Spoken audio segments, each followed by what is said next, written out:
We are the number one pop music station. DWJE 88.1 FM. Radyo Pangasinan. Paborito. Paboritong ang kabataan at matatanda.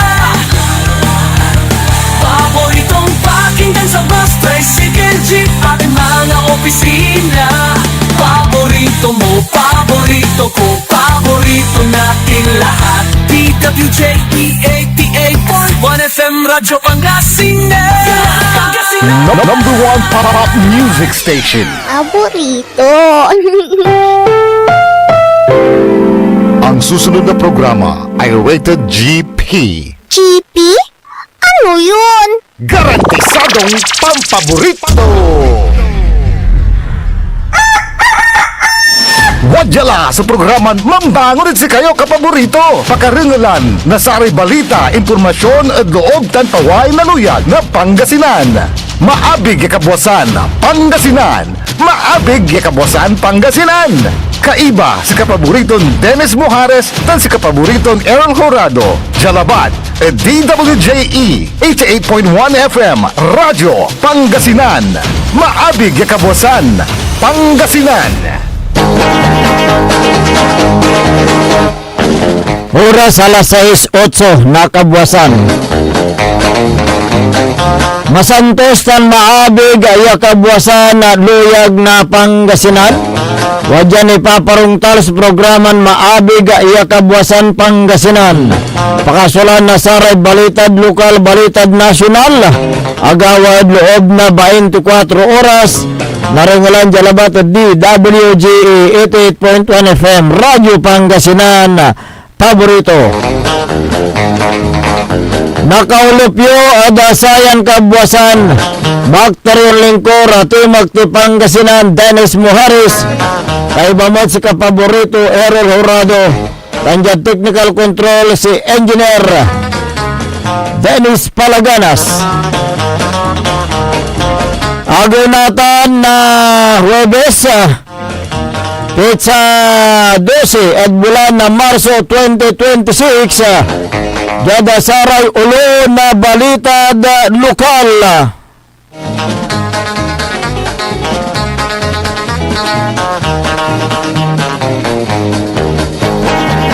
Anamiran na katao na plaga da 5 na taklaya na uloy. Kaya rin na imparisibi suserd sa warrant.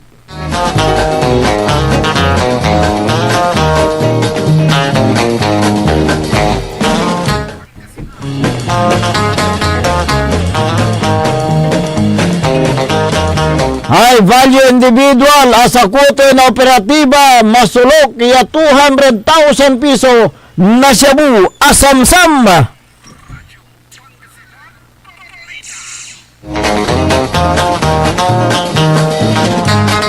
Cable wire sa the solar company ni Batik nga matatakaw. Laki akalwutan jada syudad na Sangkaros impisok. Unda pagtayo ada saray ulo na balita da nasyonal.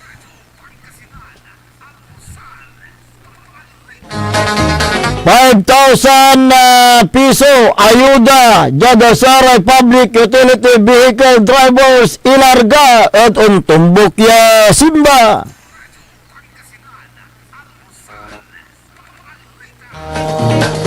Sabi ko, walad Portugal palapag ng Presidente Marcos.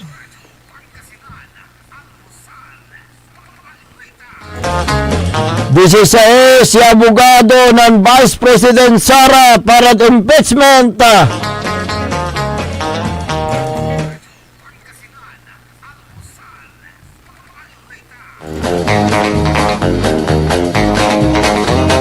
Presidente Marcos mananap na arom ya pulaing para da karuman ya supply na produktong petrolyo jad bansa.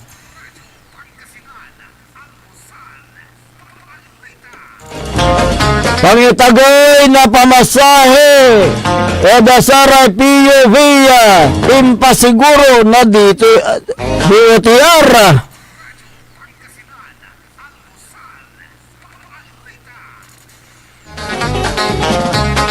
Oras tila alas 6:11 na kabuwasan tanatan wadyaray detalye Eda Saray balita da lokal.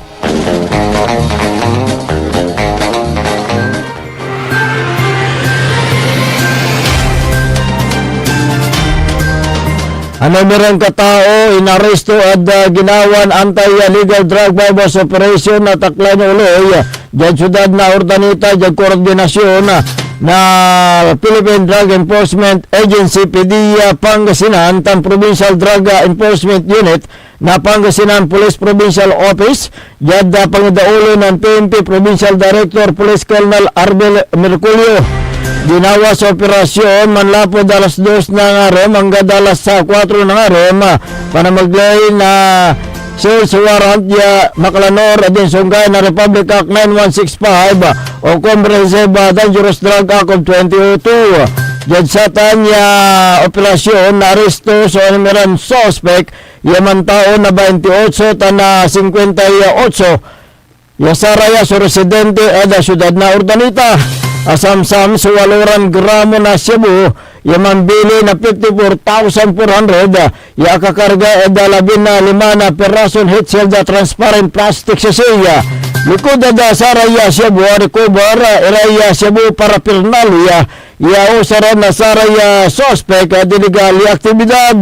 Sara suspect sunarap eda kaso ng sunggay na Republic Act 9165 o Comprehensive Dangerous Drug Act of 2002.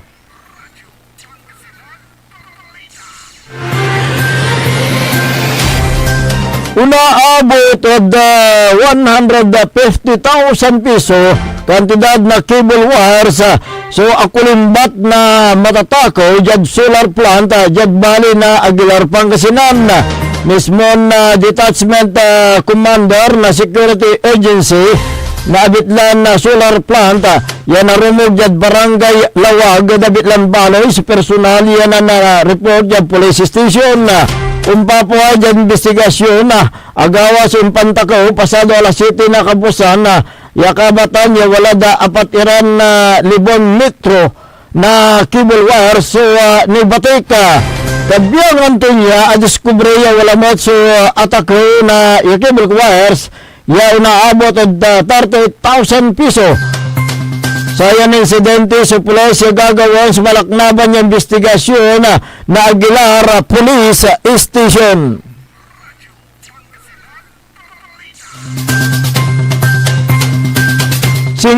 Tres anyos ya balulaki na aresto dyan Barangay Santa Lucia, Urdaneta City. Ito turo niya high value individual. Sara yung panlulop yung pwersa na Police Provincial Drug Enforcement Unit na Pangasinan Police Provincial Office, Provincial Intelligence Team na Pangasinan Regional Unit 1, Police Drug Enforcement Unit, Special Operation Unit 1, tan Urdaneta City Police Station, sinanggawa na anti-illegal drug bypass operation. Yan ang resulta at ang paka-aresto na suspect. Ang kumpiskad 5 na suspect sa kaya perason hit shield na transparent plastic sa siya. Yung walay kargaton na Cebu. Tan sa kaya tinakar ya plastic. Yan ang kargamot na Cebu. Walay balaton na 35 gramo. Walay biliton na 230,000 piso. Ginuwain niya 500 piso bilang. Yan usar bilang bypass sa operation. Taluran photocopy the 1,000 piso bill. Tana sa kaya keypad flip po na kulay purple. Sa may inventory so ginawa at arapan na saray akay maton. Sa may suspect tan saray ebidensya so nawit yung police station bangbalat sa may 35 gramo na Cebu sinawit jada City Forensic Unit jada syudad na Urdaneta kaya na ipasilong at verifikasyon Kaso ni sunggay na Section 5 tan 11, Article 2 na Republic Act 9165 o Comprehensive Dangerous Drug Act of 2002 sinsigap at korte laban ed abitlan suspect.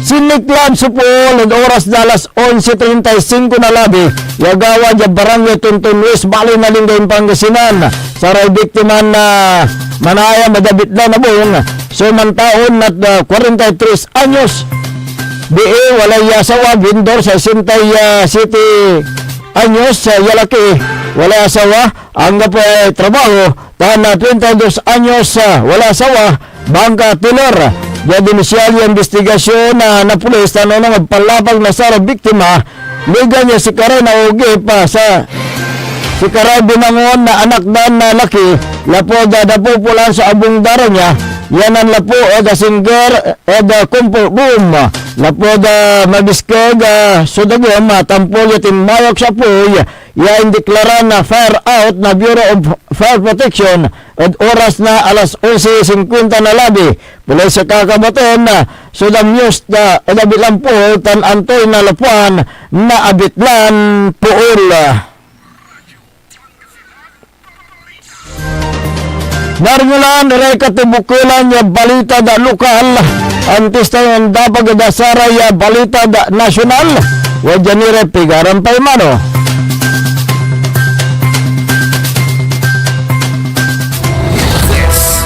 Pangasinan Gulf Waves Network Corporation in Dagupan City.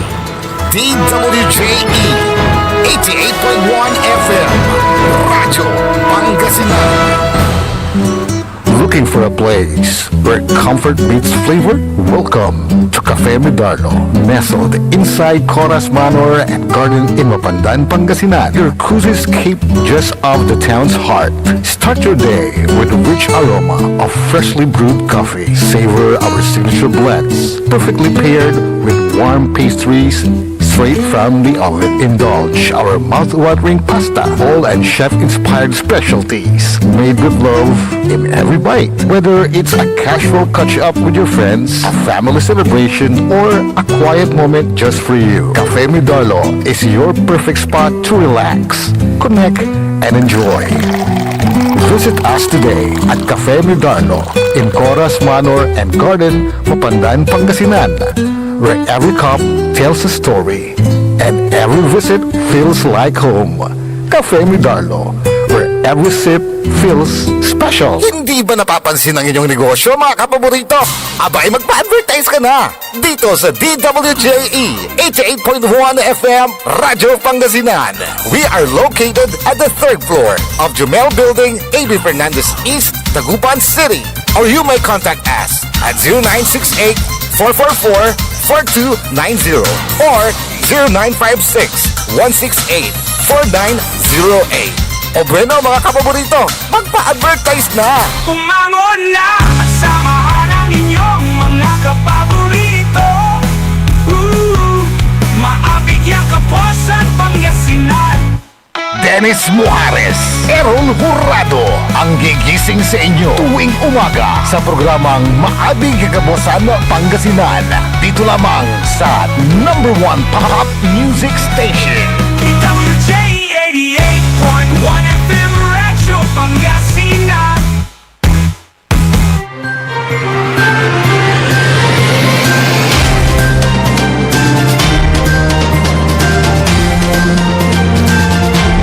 Oras po natin, alas 6:20 na po ng umaga, 6:20. Ako po ang inyong kapaborito, Kuya Errol Hurado, at narito na po ang detalye ng ating mga pambungad almusal balitang nasyonal ngayong araw ng Thursday.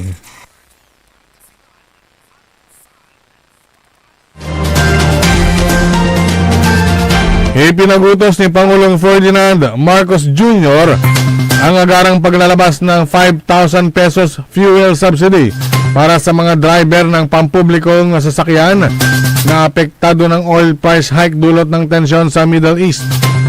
Ito ang sinabi ni Executive Secretary Ralph Recto matapos ang pakipagpulong sa Metro Manila Mayors kahapon para masiguro ang mabilis na pamamahagi ng subsidiya. Sinabi na rekto na ang mga mayors ang higit na nakakalam sa tunay na sitwasyon at bilang ng mga jeepney at tricycle drivers sa kanilang lungsod, kaya mahalaga ang kanilang pakikipagtulungan. Sisimula ng pamamahagi ng fuel subsidy sa Martes sa susunod na linggo. Una umanong makakatanggap ang subsidiya ay mga taga Metro Manila. Kasunod nito ay agad na ipapatupad ang pamimigay sa iba pang rehiyon sa buong bansa, base na rin sa direktiba ni Pangulong Marcos. Prioridad din na mabigyan nito ang mga tricycle drivers na nasa ilalim ng jurisdiction ng lokal na pamahalaan at susundan naman ng mga jeepney operators at drivers at ng iba pang transport sectors. I-release ang ayuda sa pamamagitan ng DSWD gamit ang kanilang Assistance to Individuals in Crisis Situation o AICS program.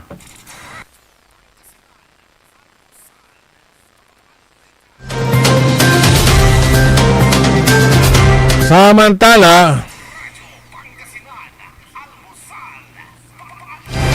kinumpirma ni Department of Transportation o DOTR Secretary Giovanni Lopez na may nakaamba na taas pasahe, kasunod na rin ang pagtaas ng mga produktong petrolyo na dulot ng lumalalang tensyon sa gitnang silangan. Ayon kay Lopez, naghain na ang Land Transportation Franchising and Regulatory Board o LTFRB ng rekomendasyon sa DOTR hinggil sa nakabinbing petisyon sa taas pasahe. Gayunman, ibinalik umano niya sa LTFRB kamakalawa upang i-recompute dahil tila hindi ito tugma. Inaasahan naman ni Lopez na maisusumite ng LTFRB ang kanilang rekomendasyon hinggil sa taas pasahe sa linggong ito.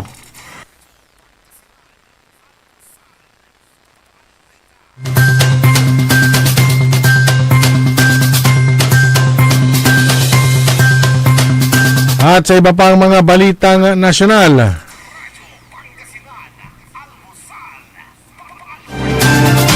dahil sa patuloy na tensyon sa Middle East, naghahanap na ang pamahalaan ng iba pang mapagkukunan ng langis.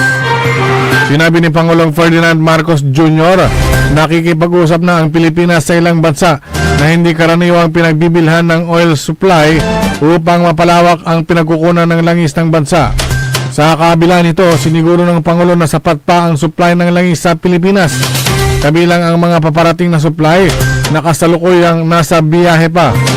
Aminado naman ang punong ehekutibo na isa sa pinakamalaking hamon sa kasalukuyan ay ang hindi tiyak na galaw ng presyo ng langis sa world market. Mahirap din anyang matukoy kung hanggang kailan na magtatagal ang pagtaas ng presyo dahil nakatibende ito sa magiging takbo ng kaguluhan sa rehiyon.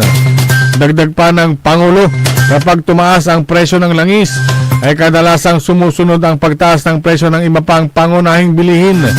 Dahil dito, kaya patuloyan niyang pinag-aaralan ng pamahalaan ang mga hakbang para makapagbigay ng subsidiya at suporta sa mga sektor na posibleng maapektuhan ng oil price hike.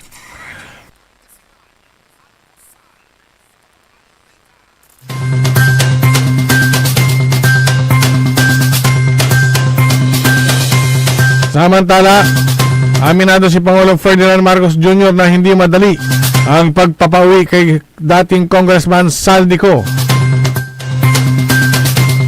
Kinumpirma ng Pangulo na nasa Portugal si Ko, kaya nakikipag-ugnayan ang pamahalaan sa mga otoridad ng naturang bansa para masiguro ang pagbabalik ng dating kongresista dito sa bansa.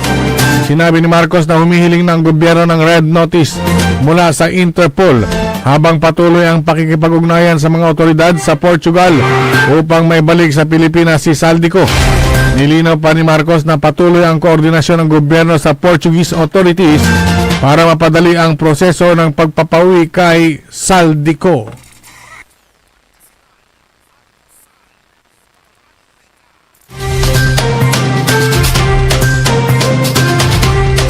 Sa iba pang balitang nasyonal,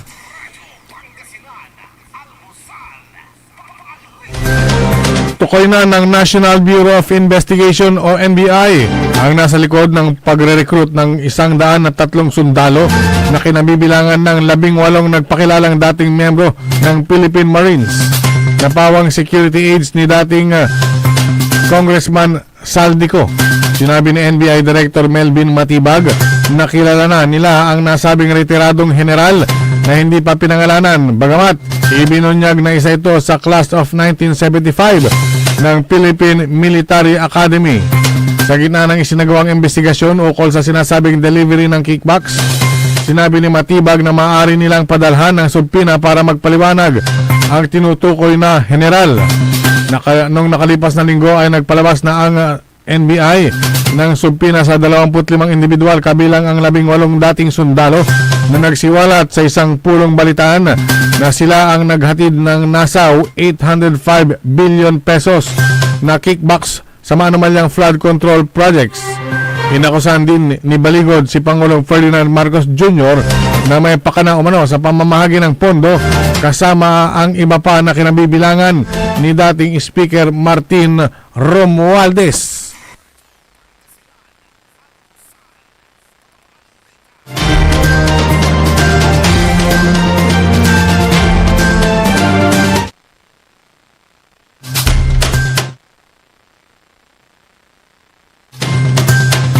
At sumayin ang ating mga pambungad, Almusal Balita, ngayong araw ng Thursday. Oras po natin 6:28 na po ng umaga.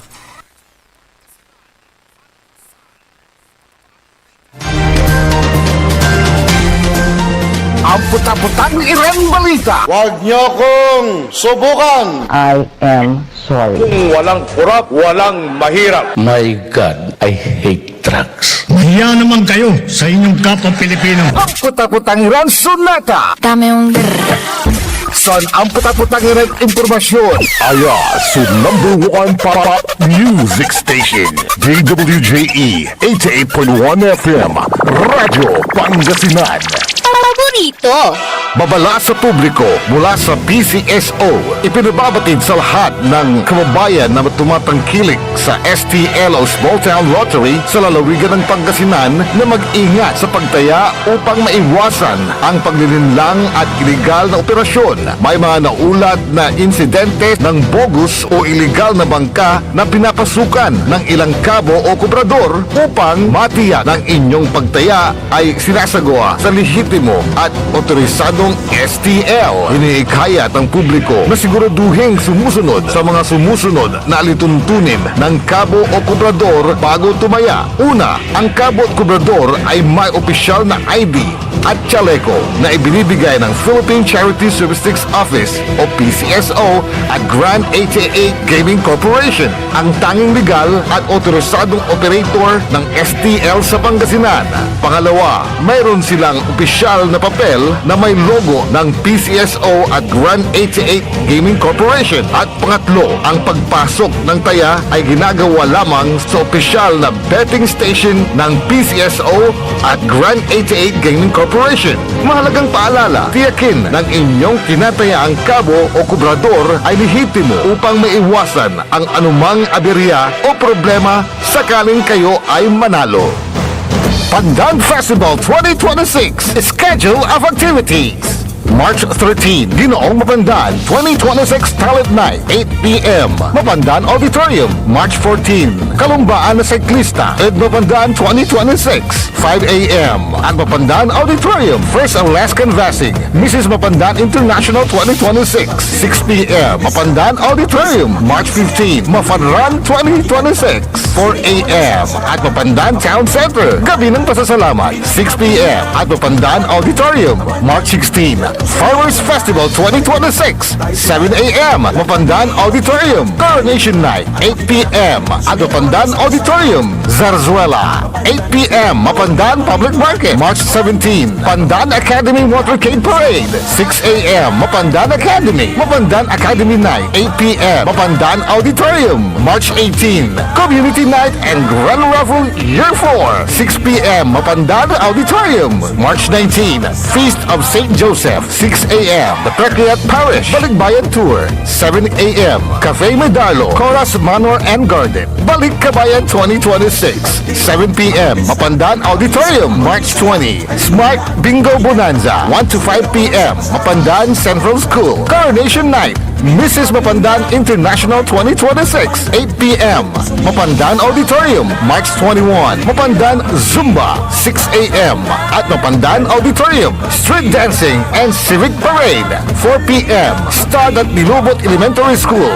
Contest proper, 8 p.m. At Mapandan Auditorium, March 22. Kalutan 2026, Mapandan Street Party, 6 p.m. At Poblacion Pandan Avenue, from Mapandan Town Center to Mapandan Public Plaza. Kalila, Malikit at Mapandan. Pandan Festival 2026. May K at Mapanday niyan. Hindi ba napapansin ang inyong negosyo, mga kapaborito? Abay, magpa-advertise ka na dito sa DWJE 88.1 FM Radyo Pangasinan. We are located at the 3rd floor of Jumel Building, A.B. Fernandez East, Dagupan City. Or you may contact us at 0968-444-4290 or 0956-168-4908. O bueno, mga kapaborito, magpa-advertise na! Popular sa balita! Taluran katao, naaktuan yaman na susugal, inaristo.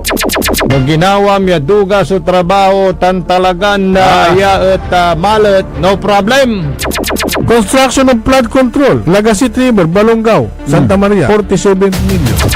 Hindi pa nga nabubura sa kaisipan ng taong bayan yung mga ill-gotten wealth na yan eh. No. Diba? At popular sa musika! They say tanging ikaw ang katabi pa rin in bed. Ito po ang DWJE 88.1 FM Radyo Pangasinan, ang inyong number 1 pop music station.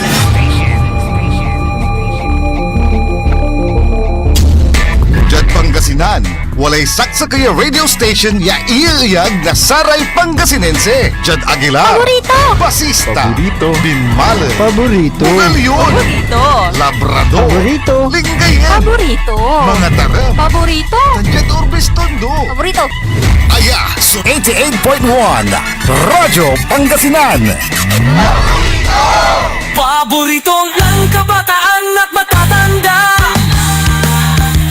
Paboritong pakinggan sa bus, tricycle, jeep at mga opisina.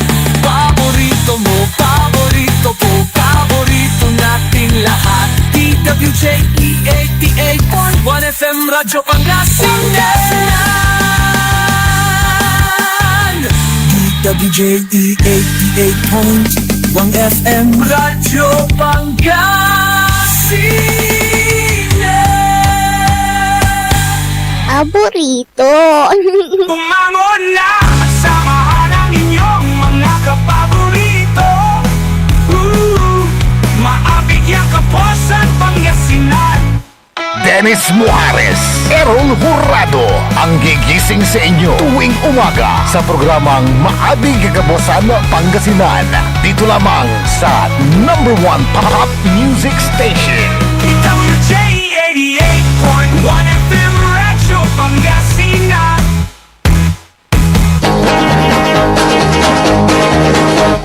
Oras alas 6:35 ng umaga. Sa pagpapatuloy ng ating palatuntunan, Maabig Kabuasan Pangasinan na ang inyo pong makakasama sa umagang ito. Good morning Pangasinan, Maabig Kabuasan. Ako pa rin po ang inyong kapaborito, Kuya Errol Hurado. Bakteryo Lingkor, ato magti Pangasinan, Dennis Muhares. Kasama din natin dyan sa may technical control, Engineer Dennis Palaganas. Hey, long time no see. Aha, Cheese Court. Aha, Cheese Court. Eh, akin naman. Walay important na. Hello. Ayan, okay. Kung mayroon kayong mga gustong iparating na mga balita, impormasyon, mga issues, mga sumbong, mga reaksyon, mangyari lamang po, tumawag kayo o mag-text sa 0939-100-9931 o kaya sa globe number 0927-974-2784. At sa atin pong Facebook, live pa rin po tayo, DWJE 88.1 FM Radyo Pangasinan. Ayan. Okay. Umpisa natin ang pagtalakay sa mga issue sa umagang ito ng Huwebes. It's sa 12 sa buwan ng Marso 2026. Itong patuloy na pagtaas ng presyo ng langis may matinding epekto sa mga kontraktor, lalo na sa sektor ng construction at infrastruktura dahil sa crisis na nangyayari sa Middle East at inaasahang magpapatuloy ang paglobo ng presyo ng diesel at gasolina, kapaborito Errol. At pag tumataas nga yung presyo ng gasolina, diesel, crudo, Oo. ay sigurado merong merong domino effect. Oo. Kaya isa rin yan na tinitingnan, hindi naman sa pinapangunahan natin na naman. Oo, siyempre. Yung materials. Materials. Construction. Yung very basic. Semento. Bakal.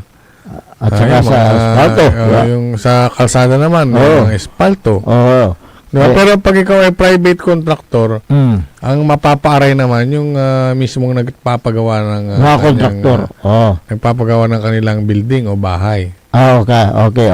So, ang pagtaas ng krudo ay direktang nakakapekto sa production at pagdadala ng mga materialis sa mga site kung saan doon ang ginagawang mga project, di ba? So kaya domino effect, sabi mo nga. Malaki ang ginagastos ng mga kontraktor sa kanilang mga trucking, heavy equipment. Pagdating sa krudo, tama ba? Tama. Ano ba yung mga basic na ginagamit dyan? Yung backhoe. Minsan nga, yung crane naman, pag merong tulay. Tulay. Tapos yung mga mixer, yung mga truck, yung mga naghahakot ng mga kung ano-anong kailangan. Kaya ang pagtaas ng gasolina at diesel ay nagpapataas ng kanilang mga daily operational expenses na tinatawag. Dahil sa mahal na krudo, maaari na siyempre magbawas sila ng biyahe. Magpatupad ng limitadong operasyon. Yung mga kontraktor, magbawas ng tao. Yan. Hindi lang yan. Ang kakulangan ng pundo para sa fuel ay maaaring magresulta sa delay, pagkaalantala sa mga construction. Matala. At kung ang kontrata ay nakapako lamang sa lumang presyo, yung fixed price, malaki ang pagkalugi ng mga kontraktor. Dahil sa mataas na materyales at krudo. Ayan, ang pagtaas ng gastusin sa langis at materyales ay maaaring kainin ang profit margin ng mga kontraktor na magresulta sa maliit na kita o pagkalugi.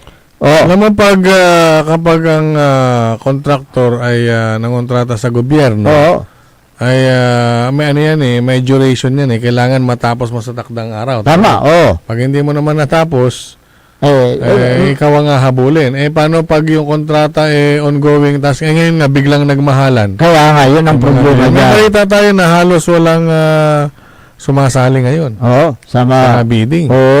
Sa proyekto ng gobyerno, maliban sa mataas ang presyo ng langis, bumaba naman yung unit cost sa mga proyekto ng gobyerno. Nagkakaroon ng cost cutting measures dahil sa utos ng gobyerno nasyonal o inatusan yung DPWH na bawasan ang project cost ng hindi bababa sa 50%. 50%. para maiwasan ang overpricing Yun ang daw punto, at para mawala corruption. yung overpricing at corruption. Oo. Ang presyo ng ilang materyales ay nakatakdang standardized. Oo.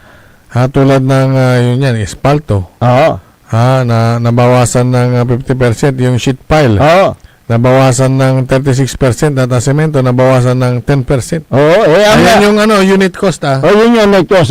Ang sinasabi ng pamalaang nasyonal, ang pondo ay tututok sa mga proyektong magpapababa ng presyo ng produksyon, magpapaganda daw ng koneksyon sa bansa at lilikha ng trabaho. Ay, ganun. Yun ang At sinasabi nila. ng gobyerno nasyonal na inaasahan na makakatipid ang gobyerno ng bilyon-bilyon sa pamamagitan ng pagbabawas ng hanggang 50% sa gastos sa materyales. Yan nga, yung pagbaba ng yung unit cost, ng unit cost. Ang matitipid daw na pondo ay maaaring gamitin sa iba pang mahalagang programa gaya ng edukasyon, kalusugan at pagkain.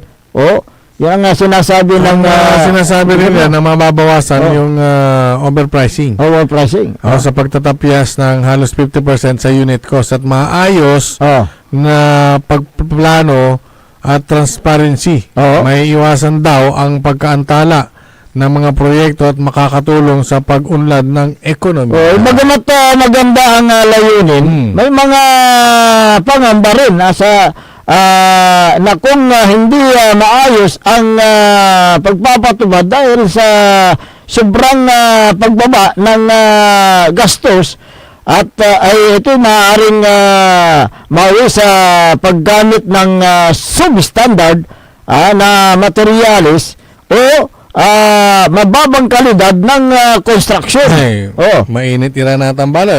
Ay, babantayan niya mga yan. Aliwansingan ng saman. Libre. Damoy kinmana, taba mo sungot tuman ay may managbantay. Ayos na. Okay la. Di ba kaya nga nasingil nila yung mga ghost project? Kaya nga, ang mahalaga, mahigpit na minomonitor ng implementing agency like DPWH upang matiyak na hindi makakompromiso ang kalidad ng mga proyekto. Maaaring gumamit ang kontraktor ng substandard hindi pwede. Materials. Bawal. O kulang ang kalidad na paggawa ng proyektong ito, na ito magresulta sa mahinang struktura at delikado ito sa publiko. Kung kahit sinasabi ng gobyerno na makakatipid ang mga proyektong may napakababang bid, ay madalas sumahantong sa mga change orders o variation orders dahil sa kakulangan sa original na budget. Hindi lang yan. Ang palang ganun meron. Variation order, change order. Meron. Hindi lang yan. Ang masyadong mababang profit margin ay nagdudulot ng problema sa cash flow ng isang kontraktor. Maaari itong magresulta sa hindi pagbayad sa mga supplier. May kilala kang ganun. Meron, naalala mo. Si Subcon. Trabahador na maaaring huminto dahil ang proyekto ay wala ng cash flow. Ito lang kilala mo. Walang cash flow. Yung kilala mo. Yung laway flow. Wala namang cash flow, wala namang lisensya. Laway flow. Laway, bulong mo. BM yun, bulong mo. Bulong mo. Bulong mo project. Ay makala, saan to ilakoy balag. Ayan. Sa makatwid, ang mababang unit cost ay hindi laging base value. Kadalasan, ang pinakamababang presyo ay nagdadala ng pinakamataas na panganib sa kalidad ng kalidad at panahon ng pagtatapos ng naturang proyekto. Diba? Ang madalas na kawalan ng nagbibid sa mga proyekto ng gobyerno na may mababang unit cost o approved budget o for the contract, yung ABC. Yan, Approved budget for the contract. Ay isang malaking hamon sa sektor ng construction. ito ay nagre-resulta sa pagkantala ng mga serbisyo at infrastructure. Kadalasan ang aprobadong budget ay hindi makatotohanan kumpara sa kasalukuyang presyo ng mga materialis, yung labor at siyempre yung pagpapaunlad ng teknolohiya. Hindi kayang tapusin ng mga kontratista ang proyekto nang hindi nalulugi. Kadalasan nalulugi sila yung mga iba. Ang pagtataas, siguro pag nagtaas na yan, yung mga materialis tulad ng bakal, semento, ay nagpapahirap sa mga sa mga kontratista.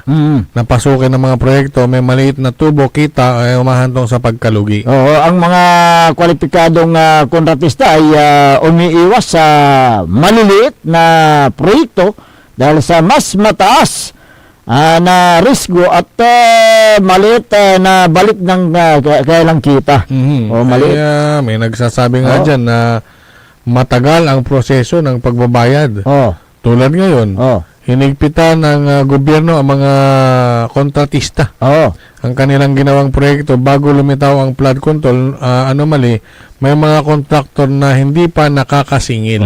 Ang mahigpit na mga regulasyon sa bidding na nasa ilalim ng Republic Act 9184 at ang matagal na proseso ng pagbabayad ng gobyerno ay nagpapabagal ng cash flow ng mga kumpanya. Di ba? Tulad ngayon, tumaas yung krudo. Maaaring tumaas din yung materialis. Mababa ang unit cost ng mga project. May sinong kontraktor ang gustong dyan? Sumali sa bidding. Baka meron naman, meron tubo, pero hindi tulad noon na nakasanayan nila na babalag sa overpriced dan amin. Kaya babalag mo sa tubo, ang darara may dadariwan. Kaya nga, kung nagkaroon ng failed bidding, pwedeng ulitin at kung sa katlong bidding ay wala pang sumali, madalas itong nauwi sa negotiated procurement na minsan ay hindi transparent. I-declare nilang failure. Di ba? Dumadaan sa tamang proseso dahil nakasad sa ilalim ng Republic Act 12009 o ang bagong Procurement Act na ayusin ang mga proseso, dagdagan ang transparency at masiguro ang kalidad ng mga proyekto. Dapat lang na kanyan yung sundan yung naturang bagong procurement. Dapat na balansehin ng gobyerno nasyonal ang pagtatapyas ng 50% na unit cost para sa mga proyekto ng gobyerno na hindi lamang ang pagtitipid ng gobyerno ang tinitingnan, kundi ang kalidad ng proyekto at kalagayan ng mga kontraktor. Yun yung dapat na dyan sana, napakalaki kung 50% yung tinapyas sa project, yung unit cost. Siyempre, sinong kukuha na kontraktor dyan? Sinong makikipag sa palaran na kontraktor? Gaya ngayon, yung sinabi mo, tumaas ang baka tataas yung mga materialis. Hindi naman natin sa baka muna tayo, pero baka nakaampak kasi siyempre ako yan yung domino effect yan. Kasi tumaas ang crude oil dahil sa kaguluhan sa Middle East. So malamang ang mga materialis tataas din. Di ba? Yun yung mga dyan tinitignan ngayon dyan na mga negative reaction lalo na sa mga kontraktor may dyan kakilala mo rin nagbibinta na ng kanyang mga equipment dahil ayaw na niyang magkontrata Talaga ba? So, ayaw na niya kasi sa talaga ba? So, masakit na ulo. mababang kuwan kasi yung unit cost. Pinababa kasi yung unit cost. Sinong kukuha niyan? Halos walang kontraktor na kukuha. Kung meron man, may mga ilan na kukuha sa naturang proyekto, pero hindi siya nakakasiguro dahil nga sa pagtaas ng gasolina at malamang tataas din ang mga presyo ng materyales. Kapit pa. Ayan. Ha? Kapit pa. Kaya natin yan. Kaya. Pangatlong pangatlong oil price hike na ngayong araw. Sana nga yung di ba kahapon nasabi natin yung sana ang gobyerno nasyonal, ang presidente gagawa ng paraan at makiusap sa ibang bansa, di ba? Nabanggit natin kahapon yan. Ito nga mayroong balita, di ba? Na gumagawa siya ng paraan na nakikiusap sa mga ibang bansa. Na hanap ng paraan. Pagbibilihan. Pagbibilihan. Di ba? Sana nga ay mag-prosper ang naturang iniisip ng ating Pangulo. Hindi natin pinapangunahan. Sana nga. Dahil siyempre tumitindi yung tension din sa Middle East na doon na ang pinanggagalingan ng ating produktong petroleum. Karamihan. Kaya dapat na gumawa ng paraan ang national government through President Ferdinand Bongbong Marcos Jr. Magandang umaga kay Virgilio Sanchez. Ayan, nanonood siya. At ganoon din si Marivic Rivera Balason. Magandang umaga. Sabi ni Leo Santos dito, acute delay work slippage substandard and ghost project only in the Philippines. Jason De Vera, a good governance has no favoritism to contractors, no commission with the strict monitoring during the ongoing implementation of the project and not to wait for the project to be completed, sabi niya. Okay. Si Jesse Cruz, for patronage politics na pag-iiwanan na ang Pilipinas sa infrastructure. Hindi, marami naman. Marami ng mga lumitaw na issue sa mga infra project tulad ng flood control. Nicodemus Cabilis, tipid-tipid mga idol para mas malaki ang take home sa project. Kala ko magtipid. Ikaw naman. Kala ko magtipid. Agree ako dyan. Magtipid. Agree ako dyan sa ano eh. Okay na sa ano eh. Pala, titipidin yung mga materyales sa project para malaki ang take home. Yun pala. Haliwa. May karugtong eh. Okay na sana. Maganda yung buhod eh. Pero may karugtong eh. Okay. Si Benjamin Barugan, sabi niya, reduce info project unit cost. How the Carabao. Si Prospero Soriano, hindi naman kailangan refuse info project cost. Dapat tanggalin ang kurakot na mga tunggos mo sa Tunggis ka muna ba? tunggos. Kurap na para maraming magawa, sabi niya. Si Ami Damasco, mga idol, paano ang quality? Baka sakripisyo, marami buhay mapapahamak pag hindi matibay ang gawa tulad ng flood control sa Bulacan, tipid sa budget o hindi ginawa ang project, kurap. Talaga yan.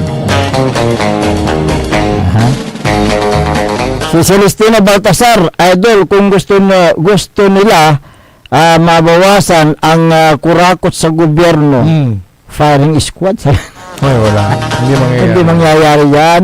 Tinanggal na yan eh. Hindi mangyayari. Yung death penalty eh. Hanggang ngayon nga, wala pang napapatunayan. Itali mo yung buhaya. Hanggang ngayon nga, nga pa rin. Oo nga eh. Ha? Siya, Apollo Tolentino, idol, madaling gawin yan. Babaan ang overpricing at corruption, sabi niya. Okay, John Bell Mangalyag. Idol, bulsa nila, hindi naman, 50%. Mindset lang yan ang pagtitipid, sabi niya. Si RC Binabintura, mga sales, kailangan na pagtibayin at palakasin ang mga infra kung tinapyasan ng 50% ang unit cost, paano mapagtibay ang proyekto.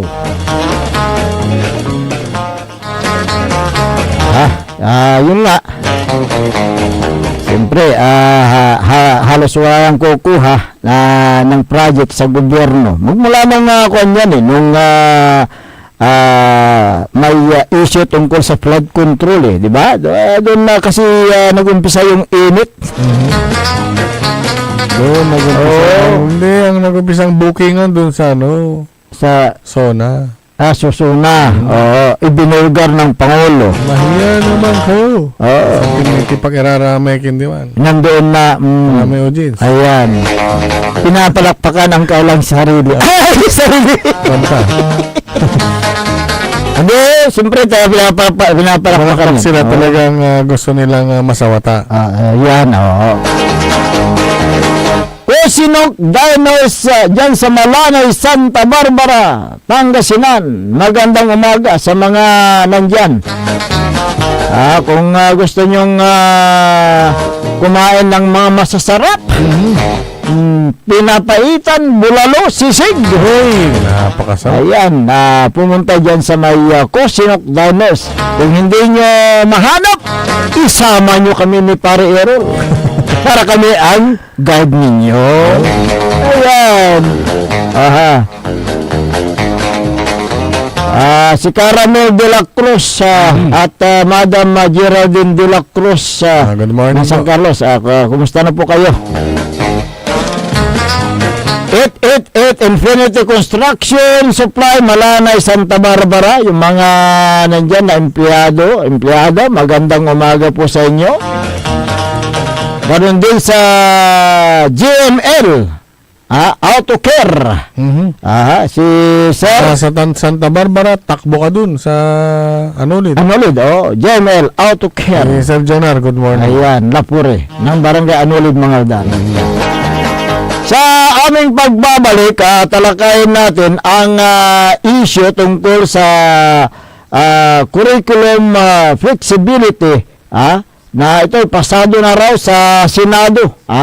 Ano ang ibig sabihin nito? Yan ang ating tatalakayin makalipas lang po ng ilang paalala. Ang putak-putang Iran Balita. Huwag niyo kong subukan. I am sorry. Kung walang kurap, walang mahirap. My God, I hate drugs. Mahiya naman kayo sa inyong kapwa Pilipino. Ang putak-putang Iran Sonata. Dame yung Son ang putak-putang Iran Impormasyon. Aya, so #1 pop music station. DWJE 88.1 FM. Radyo Pangasinan. paborito. Parad aliguas, tan arangkaday kalasyaw, ang inyong lingkod sa ating bayan. Ang bawat isa ay mahalaga. Sama-sama nating itaguyod ang disiplina, malasakit, at tunay na pagbabago. Sa tulong ng inyong suporta, patuloy nating mapapalago ang ating komunidad. Malinis, ligtas, at maunlad. Isang mensahe mula kay Mayor Patrick Agustin Caraman. Kasama ninyo sa bawat hakbang tungo sa progresibong bayan. Alagang Caraman, Kalasyaw, para sa lahat. Tired of the stress and noise of the city? And looking for the perfect getaway? Good thing there's JMax Resort Hotel. Cozy rooms, a refreshing pool, and a peaceful escape for the whole family. Whether you are on a trip, a barkada outing, or even solo retreat, JMax Resort Hotel is the perfect destination. So pack your bags, leave the stress behind, and discover the place where relaxation meets comfort. JMax Resort Hotel, your perfect place for any kind of occasions. JMax Resort Hotel is located at Villanueva Street, Poblacion Norte, Santa Barbara, Pangasinan. For inquiries, you may call at 0947-980-3263 or 075-636-8479. JMax Resort Hotel. Red Horse Beer Inuman Wisdom. Walang OTP sa pag-overthink. Relax lang. Tama! Red Horse Beer. Sarap. Sulit. Red Horse Extra Strong. The #1 extra strong beer in the world. Drink responsibly. Bawat patak, masarap. Suabe, kaya sulit ang inuman. Kasangga mo sa relax sarap. Red Horse Beer. Drink responsibly. Hindi ba napapansin ang inyong negosyo, mga kapaborito? Abay, magpa-advertise ka na! Dito sa DWJE 88.1 FM, Radyo Pangasinan.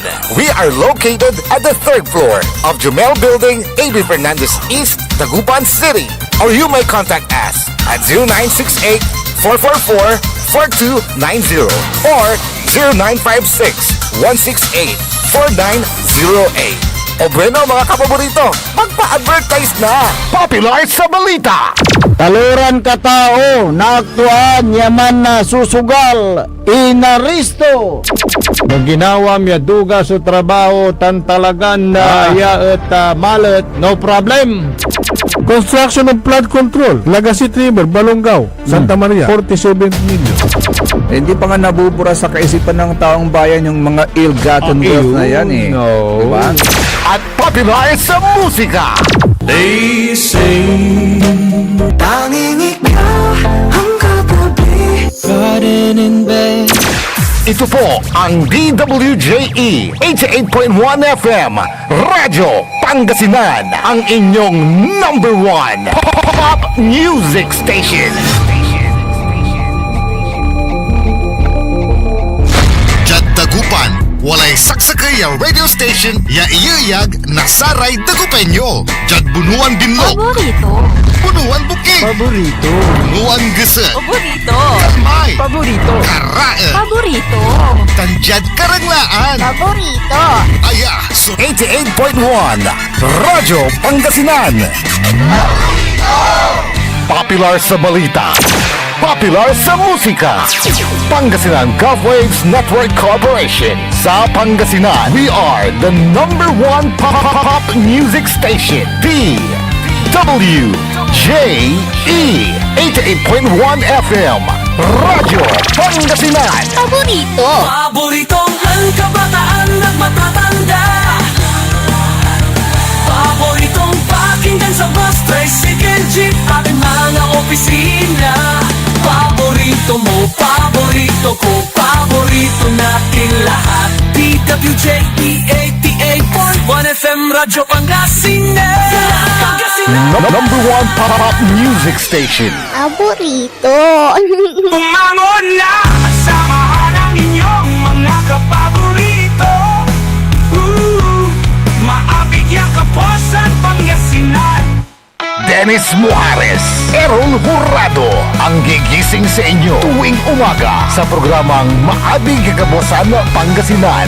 Dito lamang sa #1 pop music station. DWJ 88.1 FM Radyo Pangasinan. Oras alas 7:05 ng umaga. Sa pagpapatuloy ng ating palatuntunan, Maabig Kabwasan Pangasinan, ang inyo pong nakakasama sa umagang ito. Ako pa rin po ang inyong kapaborito, Kuya Errol Jurado. Mark Daryl Lingcora, Team Mark Pangasinan, Dennis Muharis, at siyempre dyan sa may technical control, si Engineer Dennis Palaganas. Look alike na Dennis Trillo. Dennis Trillo. Yung Dennis Muarez ha. Dennis Trillo. Ano, nasa buntutan lang ako Mas pugi ng 10 beses si engineer kaysa akin eh. Dennis Vigilante. Ayan. Si Dennis Padilla. Ando, Dennis Martillo. Padilla lang. Padilla. Hoy, good morning kay Jonalyn Soriano. Magandang umaga po sa inyo. Nga pala si Don Ramon Bautista. Senior. At saka si Ramon Bautista Jr. Ayan. Overall champion ng congratulations. Ayan. Yung Region 1 Medical Center doon sa kanilang DOH Sports Fest. Friendship game. Friendship game. Ayan. Congratulations ha. Talagang malalakas ang Region 1 Medical Center. Siyempre, nasa tamang pangangalaga ni Don Ramon Bautista Sr. Ayan. Siyempre, tama si Ken. Director Roland Mejia. Ayan, okay. Congratulations po sa inyo dahil kayo po ay nag-uwi ng napakaraming gintong medalya. Ayan. Nagpapatunay na talagang magagaling pagdating sa sports. Hindi lang aliwalamat at abig laman. Oo. Pati rin sa sports. Ayan. Alas 7:07 ng umaga. Uy, inaprobahan na ng Senado ang Senate Bill number 1899 o ang curriculum flexibility under the Enhanced Basic Education Act. Na ito ay naglalayong bigyan ng mas malawak na kalayaan ang mga paaralan at guro sa pagdidisenyo ng curriculum para sa mga mag-aaral. Ang panukalang yan ay ang principal author ay si at co-author ay si Senator Bam, tama? Oo, tama. Siya yung nagsulong dyan. Sa ilalim ng panukala, hindi na maging mandatory ang paggamit ng spiral progression sa pagtuturo. Yung spiral progression. Yun yung kanila. Mamaya talakay natin. Isang approach kung saan iulit at pinapalalim ang mga konsepto habang tumataas ang antas ng pag-aaral. Sa halip bibigyan ng mas malaking flexibility ang Department of Education, school administrators at mga guro upang pumili ng paraan ng pagtuturo na pinapaangkop sa pangailangan at kakayahan ng kailang mga estudyante. Ayon sa mga tagapagtaguyod ng panukala, layunin nitong palakasin ang papel ng mga guro sa paghuhubog ng mas epektibong learning strategies upang mas matiyak na lubos na naunawaan ng mga mag-aaral ang kanilang mga aralin. Ayan. Inamindahan ang portion ng Republic Act number 10533, yung K-12 law, upang bigyan ang DepEd ng kalayaang ayusin ang mga pamaraan ng pagtuturo. Ayusin ang striktong spiral progression at iangkop ang curriculum sa pangangailangan ng mga mag-aaral at lokalidad.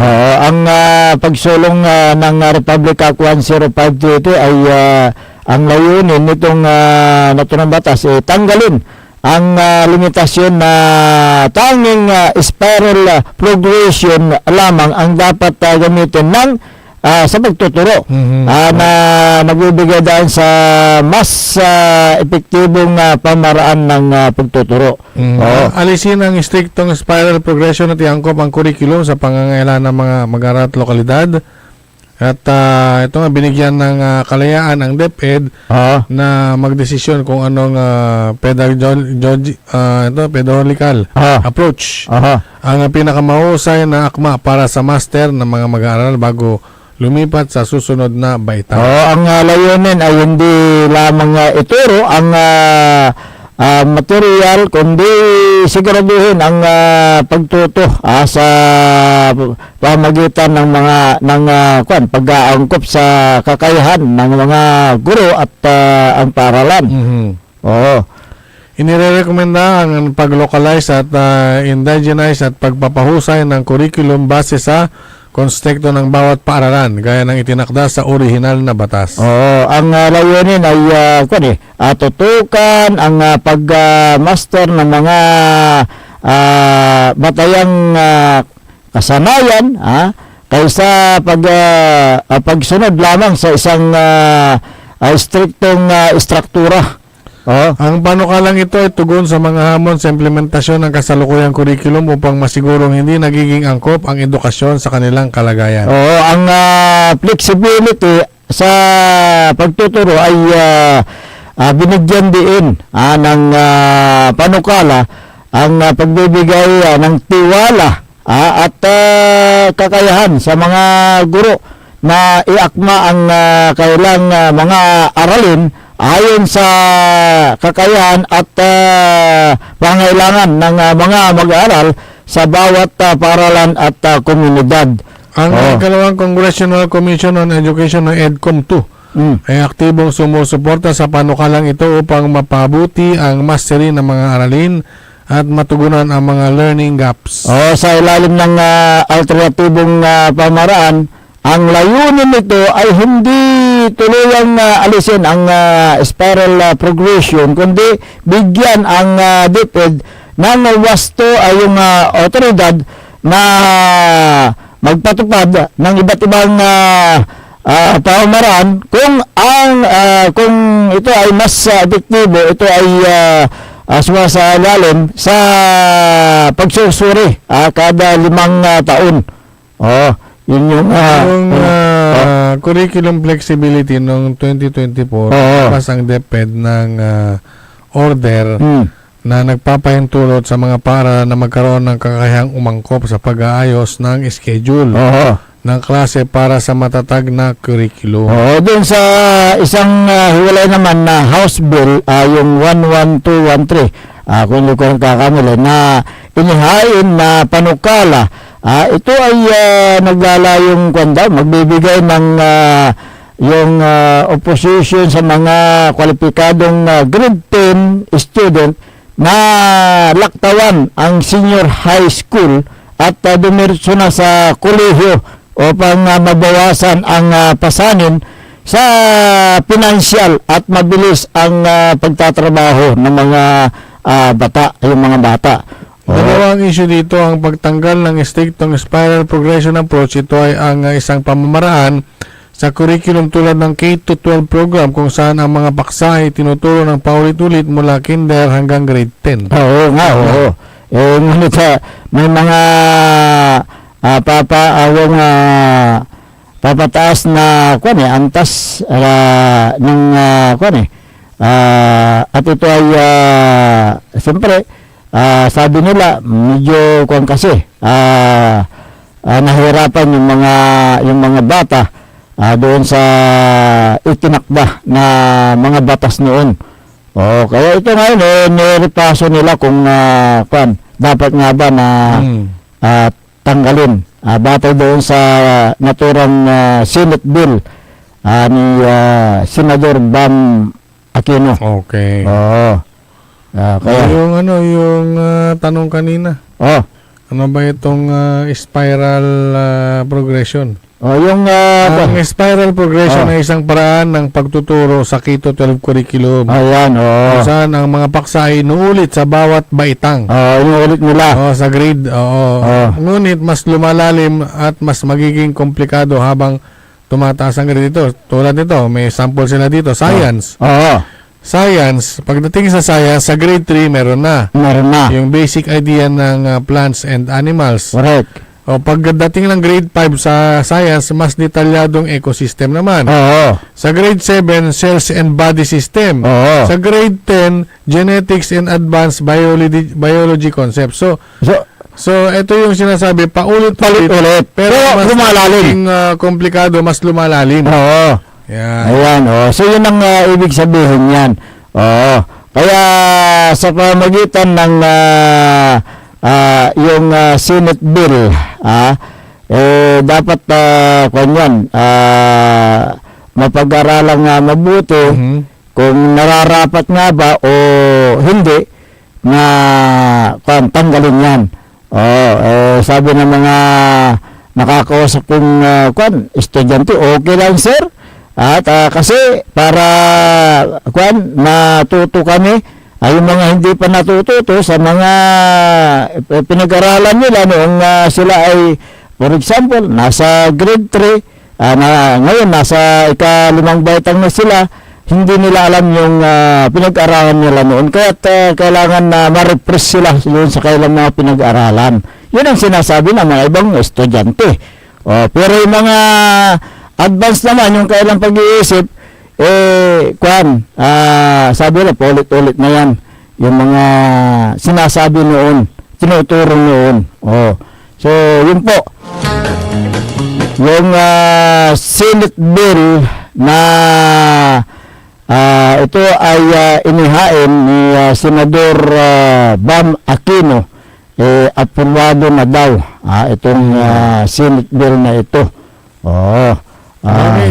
Saludo ako dyan kay Senator Bam. Yung mga, siya rin yung may panukala na dagdagan na lang yung mga school building. Oo. Yung mga project ng DPWH, mga flood control, sa ano na lang? Sa school na lang. School building. Tama. Naman tayo. Kasi nagkukulang talaga ng pasilidad sa mga silid paaralan sa pampublikong eskwelahan. Kaya't yan ang isang hinaing ng mga nandyan nagtuturo sa public school at saka mga estudyante. Kailangan yung mga ganyan, yung mga pasilidad na yan. Dahil lumulubo ang populasyon ng mga mag-aaral. So dapat nadagdagan talaga yung silid paaralan. Mukhang napabayaan yata tila yata lahat ng budget napunta sa flood control na naagos naman ng tubig. Inya nun dapat may kwarta. Oo nga pero di magsampot balot, akasalor iraramay boya. Nandun sa may papanor ng kwarta. Kaya nga so yun po yung kondyan. Dapat na asikasuhin ng ating pamahalaan. Number 1, ang pangangailangan ng bawat guro at bawat mag-aaral sa pampublikong paaralan.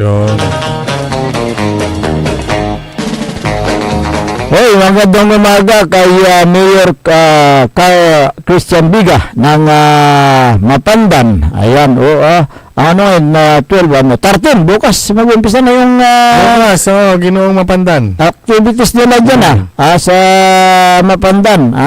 At lalong pinaganda ang Pandan Festival. Marami kayong matutunghayan ngayong taon na ito. So mag-uumpisa yan bukas hanggang sa Marso 22. Hindi ko nagkakamali yung kailang activities. Okay. So dyan po sa bayan ng Mapandan, Pangasinan nyo matutunghayan ang mga iba't ibang mga activities sa Pandan Festival. Good morning kay Sir Jeff at ganun din kay Dr. Felix Domicilio. Ayan, magandang umaga. Kumusta kaya ang yung mga mayor? Sila ng yung Mayor's League. Manila. Ayan. Ano po yung mga tinalakay, isa dyan na siguro na tinalakay yung pagbibigay ng ayuda sa mga drivers at operators ng pampublikong sasakyan. Dahil itong tumataas na presyo ng langis at tumitinding tensyon sa Middle East. Yan yung isa dyan na tinalakay. Dahil ang alam ko dyan, ipapa sa kamay yung naturang pundo na yan, especially ang nakakalam kasi sa isang bayan o isang syudad kung ilan yung bilang ng mga tricycle mayor. Diba? Kaya't ipapasak naman sa LGU through doon sa kailang MSWD, Social Welfare. Sila yung mag-assist dyan. So, mag-umpisa yung kailang pamimigay dyan, I think next week pero unahin yata doon sa Metro Manila. Bago sa ibang Metro Manila muna bago sa mga iba't ibang region. Correct. So, abangan yan. Abangan. Pero sabi ng mga chopper, mga drivers ng mga pampublikong behikulo, sir, sabi lang, natanong ko, sabi ko sa kaila, darating na yung ayuda ninyo. Sir, hindi naman kami nakakahawak niyan. Yung operator. Yung operator. Labat, siyempre, may extra kami labat. Yun ang dyan. Dapat sana ibigay naman Yung mga nagtatrabaho, yung mga kumakayod, sila yung dapat meron. Siyempre, boundary lang sila operator. Sila yung nagmabusog. Pag nasira, sino bang gagastos? Pero, operator. Yun din ang sabi ng isang drivers, sir, okay lang sa akin. Bakit? Kasi yung operator na may-ari ng sakyan, bumili rin ng yung gulong, sabi niya. Pinaayos yung sasakyan na minamaneho ko. Okay lang sa akin na hindi ako makatanggap. Pero binigyan din ako. Magkano? 500. Meron. Nabawasan ng sanksyon. Ayan. Good. Sana hindi magkasakit. Ayan 500. 5,000 ang binigay ng gobyerno. 500 ang napunta sa driver. Ayan. Magandang umaga kay Helen Ibasan Labarias. Ayan, ng Binaloy. Gawin din kay Siari Pitirado ng Alaminos. Magandang umaga. Si Liga President Buhit Magat. Magandang umaga. At gawin din si former Liga President Nanding Estabilio. Magandang umaga po sa inyo. Si Kapitan Juanan Estabilio dyan sa Barangay Lilimasan. Magandang umaga. Alice Muñoz, magandang umaga. Esther Ramos ng Mangkop, Kalasyaw. Si Mar Pascua, magandang umaga. Si Lisa Sim, magandang umaga. Majin Acorda, magandang umaga. Pwede pa tayong mag-exercise, engineer. Okay, take it away.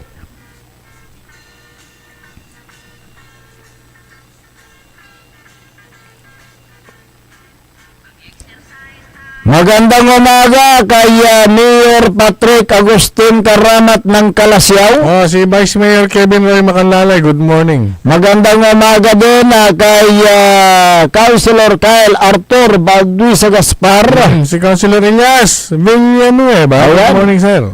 Councilor Manny the Twin. Councilor Joby and Councilor Mike, magandang umaga. Si former Councilor Gerald Special. Good morning. Good morning. Si former Liga President Carlito Bion. At gawin din si long hair Joel Cow. Boo! Kulot. Ayan, kalbong kulot. Si Kulot. Si Engineer Art Gaspar, magandang umaga. Gawin din si MDR ng Kalasyaw, Ed Villacorta. Si Madam Marme at Boss Carlo, magandang umaga. Sergeant Esteves at Madam Jubet Piado Esteves. Si Bayan, magandang umaga. Magandang si Dado, pila mo Dado. Dado, Pidlawan. Dado. Ayan, magandang umaga sa iyo. Arthur Eustaquio, LGU Kalasyaw, magandang umaga. Walang nakikita ko siya dyan sa may complex, ano? Mabuti pa siya at yung pag nakita ka niya, kumakaway-kaway. Ibanoto ka. Ibanoto ka. Pero araw-araw balot. Ibabanom. Hangga po. Bunog-bunog to ka. Okay na ba? Walang sensya. Yung mga iba dyan talagang ewan ko. Okay na ba, Tan? Ayan, aha. Magandang umaga kay Jeffrey Castillo. Dyan sa may Western Pangasinan. Uy, kumusta na si Vice Mayor Anton Perez? Ayan, magandang umaga. Alaminos City. Dyan sa Alaminos City. Magandang umaga po sa inyo. Vice Mayor laban. Oo. Siyempre, ang mo nalingunan, niraratig da ka nalingunan. Correct. Pero no, da kayo mang-imangan, Ang di umot na sa imangan. Kinasasakit. Alam ko. Analo kayo da eleksyon, angga-anggalatan. Hindi ni. Bantayan ni kayo. Ayan. Oy! Tay maong tan aliwang kagagawa. Kapitan Saudi Bowson. Wadya la. Siyempre. Wadya la. Nandiyan na sila. Ang isang pa na Travis lang sila doon na. Magandang umaga dyan sa barangay Macabito, Kalasyaw. Si Kagawad Pio Hilumen, Kagawad Jenjen Cabrillo, Kagawad Domedor Episcope, soon to be Kagawad Alvin De Vera Di Guzman, at Jaime Binasa. Si Madam Anita Rulosta, BHW, lahat ng BHW dyan sa barangay Macabito. At ganoon din lahat ng mga arkaso. So, kinitan, dumarang Ay, siyempre, oo. Ganda Macabito. Ayan. Magandang umaga po sa inyo. Magandang umaga rin sa mga kagawad dyan sa Barangay Binlag. Si Kagawad Dio Quinto Peralta, Kagawad Ba may kinditan Regan May balita Kilaton. doon na itulakdan kin si Kagawad PG Peralta. May gamayan Manlingkor kapitan. Si Quintan PG Peralta Kagawad. Oo. Siya yung gusto nila dyan sa Barangay Binlag. Ano ni waloy bulan mo ala? Oo nga, oo. Silvia Romero, si Mara Meritin Lapid, Merlita Abilia, magandang umaga.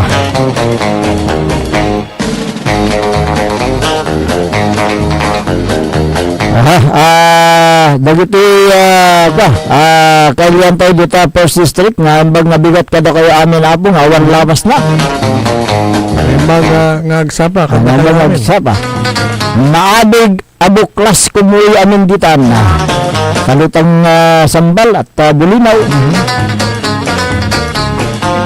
Magandang umaga po sa inyo. Wala na po tayo sapat na oras sa ating palatunturan kaya kayo po pansamantalang namamaalam na sa Himpapawid at magbabalik bukas ulit ang inyong nakasama sa umagang ito. Ako po ang inyong kapaborito, Kuya Errol Jurado. Mactoril Lingkora, Team Magtipang Kasinan, Dennis Muhares. Kasama din natin dyan sa may technical control si Engineer Dennis Palaganas. Ang tabayanan ng susunod na palatuntunan ni kapaborito Aljo Hennes sa programang Likna Ibaloy dito naman sa DWG 88.1 FM Radyo Pangasinan. Paborito!